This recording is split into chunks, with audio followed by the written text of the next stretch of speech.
I have a vivid memory of playing hide and seek with my 3 older siblings when I was about 4. My brother offered to help me hide in a drawer. He convinced me that this would be an excellent hiding place. He was right. I was not found for hours, long forgotten by my siblings whose desire to eat cake became more important than finding their little sister. This is not a groundbreaking story. It certainly didn't make the news. I suspect I was only missing for a matter of minutes before my brother realised that I could not get out by myself. However, this would make a good basis for a reflective essay for higher English. Let's look at why. This is Think 4.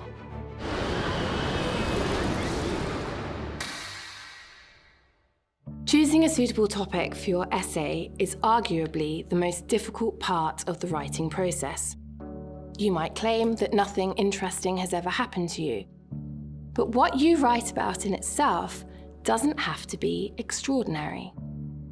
A child's game of hide and seek is nothing special, but I firmly believe that that experience shaped who I am today. I have a deep-rooted fear of being trapped in small places, and I certainly don't like feeling that I've been forgotten. Nevertheless, my brother did rescue me in the end, and that knowledge that he will always be there for me has never left me. Your choice of topic is not the whole essay, but more of a springboard to explore your deeper feelings. How did the experience affect you personally, and what are the wider implications of the experience? In this case, I might consider how what we experience as children affects us through our lives. And so, although the experience doesn't need to be something newsworthy, it should be something that has had an impact on who you are. Whenever I'm asking my class to choose a topic, I ask them to think of moments in their lives when they have felt strong emotions. Fear, anger, regret, wonder, excitement, pride. The list is by no means exhaustive, but it's a good place to start. So, what has happened to you to make you experience any of these emotions? It's that emotion that you need to tap into for your essay. Once you have found your moment, you can start building your story.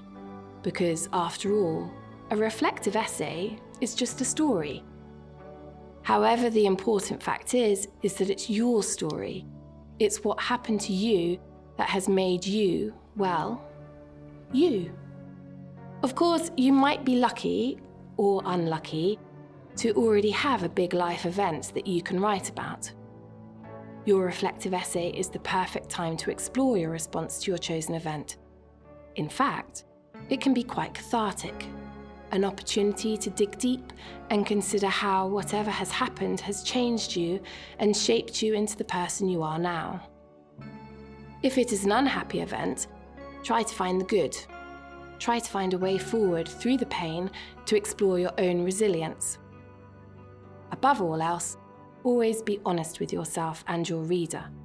This will make your essay more engaging and more relatable. In my story, the thing that was most frightening about being trapped in a drawer was that I couldn't get out by myself. I needed help. Eventually, my screams were heard and I was set free. So, don't get stuck in a drawer with your essay writing. Ask for help with your ideas. Discuss all of the little moments with your family, friends, and teacher. I guarantee that eventually you will find your moment. You will find your story. Because you can make the ordinary extraordinary. This was Think 4. Thanks for watching.